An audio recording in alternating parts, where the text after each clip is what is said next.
मोदी सरकार दूरसंचार सेक्टर में साइबर अटैक और डाटा सुरक्षा को लेकर काफी प्रतिबद्ध दिख रही है और इसके लिए सरकार जल्द ही नए सुरक्षा निर्देशों को लागू करने वाली है। इस बात की पुष्टि तब हुई जब सुरक्षा मामलों की कैबिनेट समिति यानी CCS को मंजूरी मिली, जिसके बाद अगले 6 महीने के लिए नए नियम लागू किए जा सकते हैं। मोदी सरकार का यह फैसला खास तौर पर डाटा सुरक्षा और जहरीले चीन की ओर से किए जा रहे साइबर अटैक के मद्देनजर उठाया जा रहा है। राष्ट्रीय सुरक्षा परिषद सचिवालय यानी NSCS की रिपोर्ट की माने तो भारत तीसरे नंबर का देश है जो साइबर अटैक का सामना सबसे ज्यादा कर रहा है। शायद यही वजह है कि पिछले साल भारत में साइबर क्राइम की वजह से करीब 1.24 लाख करोड़ रुपए का नुकसान हुआ है। इसके साथ ही 5G टेक्नोलॉजी के आ जाने से दूरसंचार नेटवर्क सुरक्षा चिंताओं में और भी वृद्धि होगी।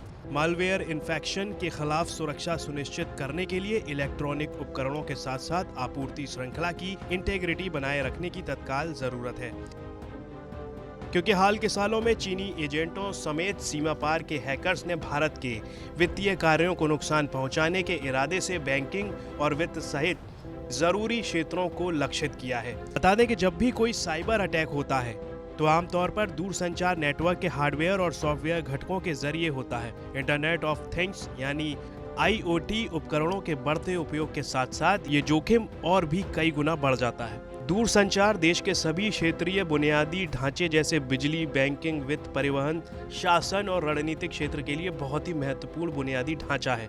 बताया तो ये भी जा रहा है कि सुरक्षा उल्लंघनों के परिणाम स्वरूप गोपनीयता के उल्लंघन से विनाशकारी परिणाम हो सकते हैं और इसलिए नए निर्देशों या सर्कुलर की आवश्यकता होती है, क्योंकि दूरसंचार राष्ट्रीय सुरक्षा के दृष्टिकोण से एक महत्वपूर्ण क्षेत्र के रूप में कार्य करता है। खैर, NSCS की ओर से दूरसंचार टेक्नोलॉजी के कई विशेषज्ञों और उससे संबंध रखने वाली सभी मंत्रालयों के नोडल अधिकारियों के साथ मीटिंग की और दूरसंचार क्षेत्र पर राष्ट्रीय सुरक्षा निर्देश को लागू करने के लिए रणनीति तैयार करने के लिए घंटों तक विचार विमर्श किया। वैसे आपको ये भी याद दिला दें कि जासूसी, सुरक्षा उल्लंघनों और साइबर हमलों की बढ़ती घटनाओं को देखते हुए PM मोदी ने पिछले महीने ही टेलीकॉम सेक्टर के लिए ऐसे निर्देशों की मंजूरी दी थी।